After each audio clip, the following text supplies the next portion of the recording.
जब से प्रधानमंत्री जी मतलब इतनी बड़ी योजना बना रहे हैं कि खेलो इंडिया और स्पोर्ट्स के प्रति मतलब एक्टिव दिखा रहे हैं, क्योंकि जब देश का एक प्रधानमंत्री अगर कुछ बोल रहा है तो लोग उसको अप्रिशिएट भी करते हैं, लोग उसको सुनते हैं ध्यान से, और वो भी खेलों को इतना मतलब तवज्जो देते हैं, इतना स्ट्रॉन्ग मतलब अपना पक्ष रखते हैं कि इस गेम जितना ज़रूरी है उतनी जितना लाइफ में और चीज़ें ज़रूरी है। तो वो लोगों को बिल्कुल ऐसा लगता है कि हाँ, कि हमें भी गेम से जुड़ना चाहिए, और लोग अगर गेम के बारे में सोचते भी हैं तो वहीं एक गेम की तरक्की स्टार्ट हो जाती है वहीं से, और देश में बिल्कुल माहौल बिल्कुल चेंज हो गया है गेम के प्रति। पहले जैसे क्रिकेट में होता था कि क्रिकेट देखते, लेकिन अभी आप देखिए बैडमिंटन है, रेसलिंग है, चाहे टेबल टेनिस है, एथलेटिक्स है, हर गेम में मतलब रिकॉर्ड बन रहे हैं। वो रिकॉर्ड इसीलिए बन रहे हैं क्योंकि आपको मोटिवेशन पीछे से काफ़ी स्ट्रॉन्ग मिल रहा है, पूरा देश आपके साथ खड़ा दिखाई देता है, तब वो मतलब हम वो सब कर पाए। विनेश फोगाट को न्याय दो।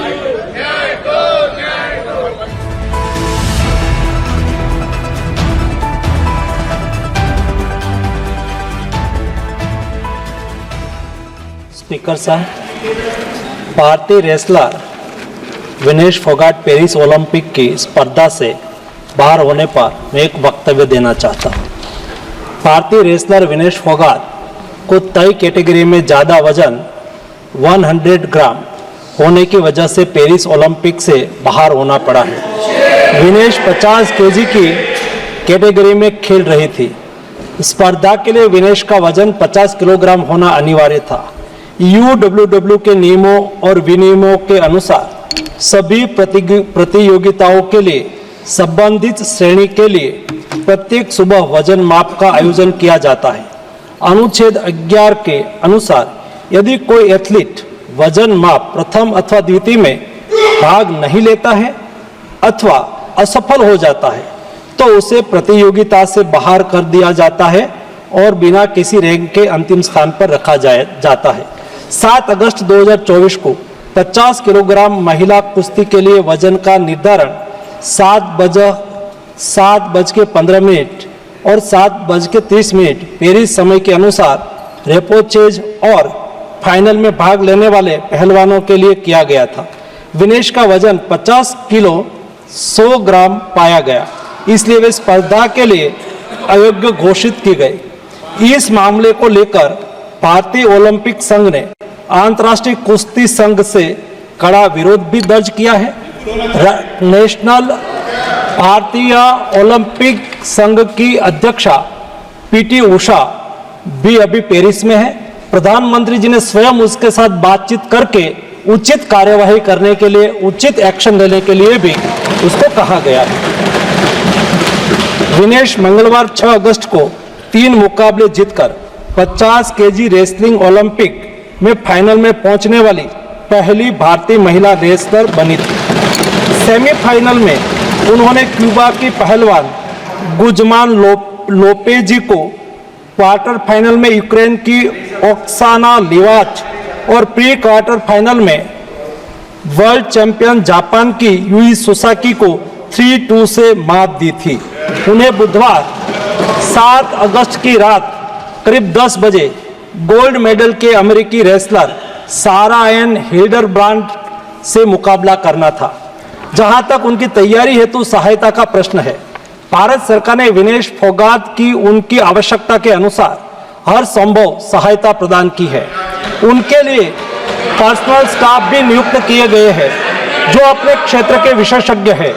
उनके साथ हंगरी के विख्यात कोच ओलेर अकोस और फिजियो अश्विनी पाटिल हमेशा रहते हैं।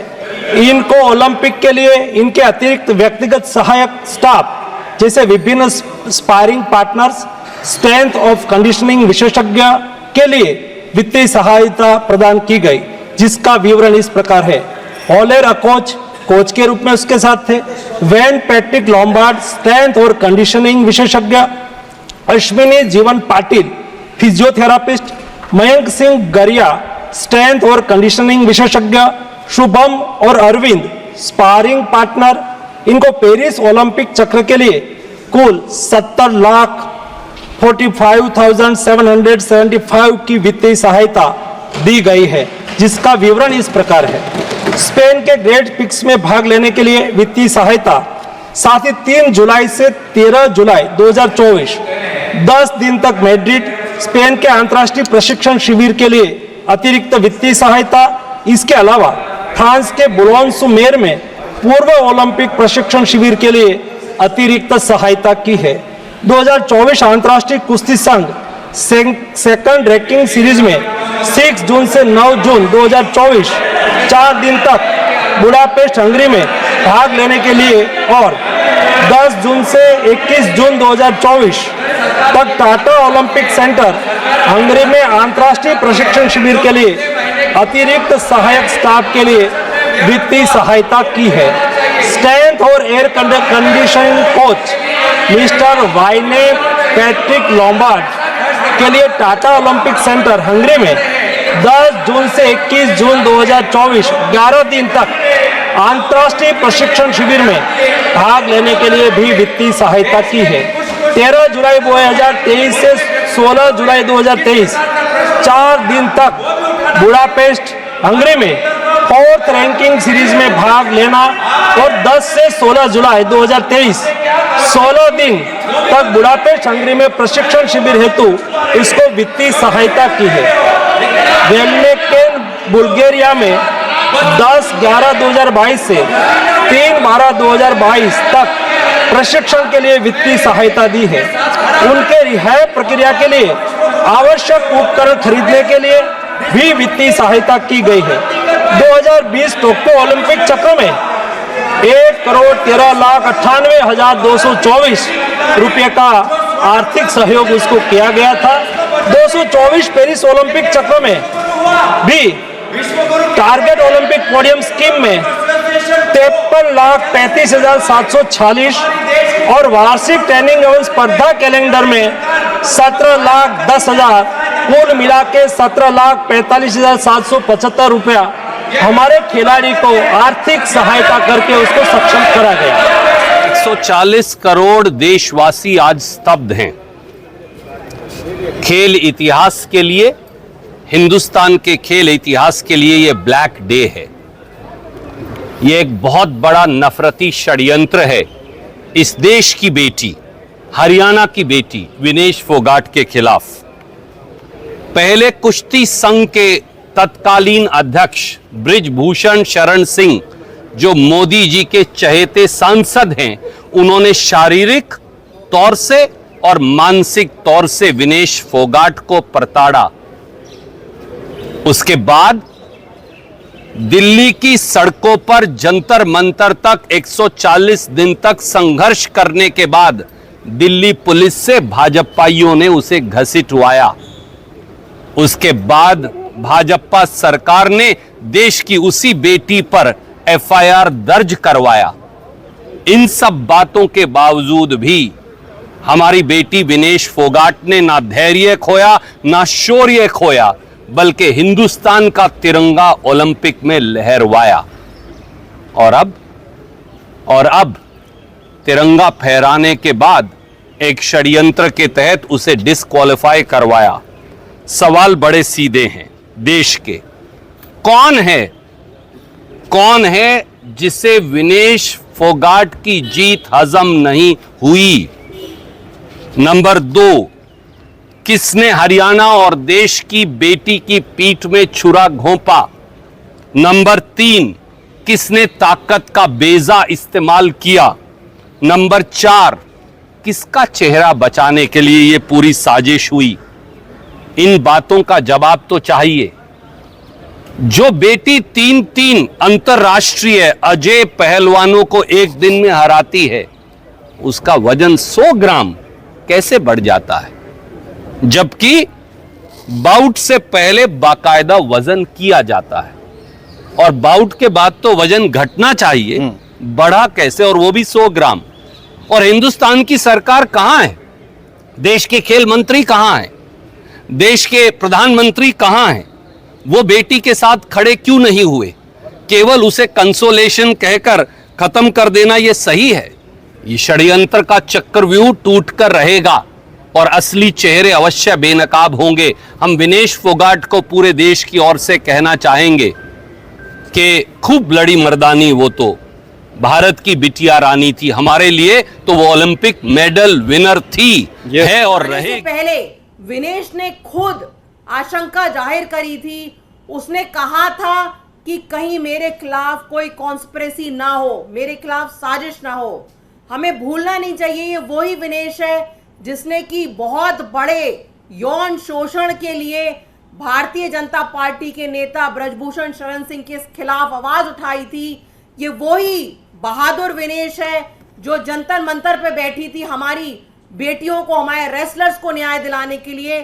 और तब किस तरह से मोदी जी ने और मोदी जी की सरकार ने रेसलर्स को वहां से खदेड़ा था, उनको कोई सपोर्ट नहीं दिया था, ब्रजभूषण शरण सिंह को पार्टी से नहीं निकाला था।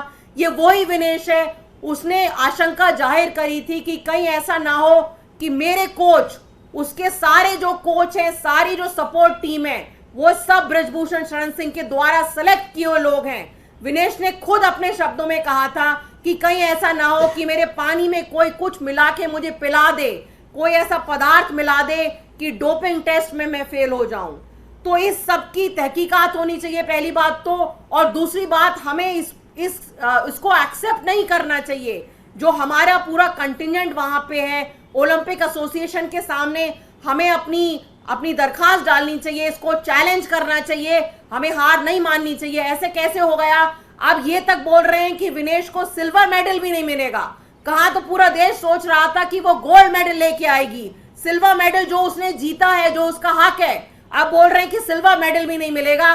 तो हमारा जो कंटिजेंट वहां गया है उसको इंटरनेशनल ओलंपिक एसोसिएशन के सामने बोलना चाहिए, इसकी इंक्वायरी होनी चाहिए कि किस तरह से एक छोटे से 100 ग्राम की वजह से हमारी बेटी के साथ ऐसा अन्याय हो रहा है। कभी ये सुना नहीं था, कभी देखा नहीं था। आई पार्टिसिपेटेड इन 3 ओलंपिक्स और मैंने अपने साथियों से बात की, मेरे जो बॉक्सर थे, जो रेसलर फ्रेंड्स हैं, उन सब से बात की। तो उन्होंने कहा यार ऐसे तो नहीं होता, लाइक 100 ग्राम में आपको निकाल दिया जाता है। बिकॉज जैसे गेम में बहुत सारे लोगों को टेक्निकल चीजें होती नहीं मालूम। जैसे 2 वेट मशीन होती है वहां पे, और उस पे आप जाके फर्स्ट जो ट्रायल वेट होता है उसके ऊपर आप चेक करते हैं कि आपका कितना वेट है। वहां पर अपना वेट देते हैं, उसके बाद फाइनल वेट के लिए जाते हैं। तो 100 ग्राम कहते आप होने के बाद उसको एक मौका मिलता है कि लाइक आप 30 मिनट ले लीजिए, आपको आप रिड्यूस करके आ जाइए, आपका दोबारा वेट हो जाएगा। That's not a big deal. लेकिन उसको डिस्क्वालीफाई करना तो एक बहुत एक हार्ड एक डिसीजन है किसी एथलीट के ऊपर। और इस तरह की बर्ताव आई थिंक मुझे नहीं मालूम कि लाइक क्यों किया गया है। बिकॉज हमने अभी तक 3 जितनी भी ओलंपिक है हमने कभी नहीं सुना, कभी नहीं देखा, लेकिन पहली बार ऐसा हुआ है, वो भी स्पेशली हमारे हिंदुस्तान के एथलीट के साथ कि उसको निकाल दिया गया, उसको कोई मेडल भी नहीं मिलेगा। तो ऐसा नहीं होता। तो कहीं ना कहीं ये पता नहीं किसने किया है, क्यों किया है। तो हिंदुस्तान के अगेंस्ट हमें लगता है कोई ना कोई साजिश है। बिल्कुल। और जो वहां पे जो अथॉरिटीज गई है हिंदुस्तान की, चाहे वो कहते कि XYZ, कोई भी मैं नाम नहीं लेता, लेकिन वहां पे जाके उनको अपना प्रोटेस्ट और कहते कि अपना ऑब्जेक्शन वहां पे दर्ज करना चाहिए कि लाइक हिंदुस्तान बिल्कुल खुश नहीं है इस डिसीजन से जो आपने लिया है। तो उसके अगेंस्ट में आप प्रोटेस्ट कीजिए, और जो भी कहते हैं अपनी ओर से कड़े कदम हो सकते हैं वो उठाइए। और आपको लगता है कि कोई आपकी सुनवाई नहीं हो रही तो अपना बैग उठाइए और चुपचाप वापस हिंदुस्तान आ जाइए। उनको पता लगना चाहिए कि हिंदुस्तान कोई खैरात में नहीं आया, कोई यहाँ पे हम बेस्ट हैं, हम बेस्ट एथलीट हैं, तभी हम पेरिस पहुंचे और हमने प्रूव किया। ये नहीं कि आप 100 ग्राम ऊपर वेट दिया और आपको निकाल दिया। तो ऐसे नहीं होता कभी। जी आई थिंक आप प्रोटेस्ट दर्ज कराइए, और आपका ऑब्जेक्शन सही है, वाजिब है, और कहीं कोई हमारे एथलीट की या कोई टीम की कोई गलती नहीं है, तो आपको एक स्ट्रॉन्ग डिसीजन, एक अच्छे हिंदुस्तानी के होने के नाते कहते आपको बायकॉट कर देना चाहिए ओलंपिक का, और चुपचाप आ जाना चाहिए बगैर किसी मेडल के।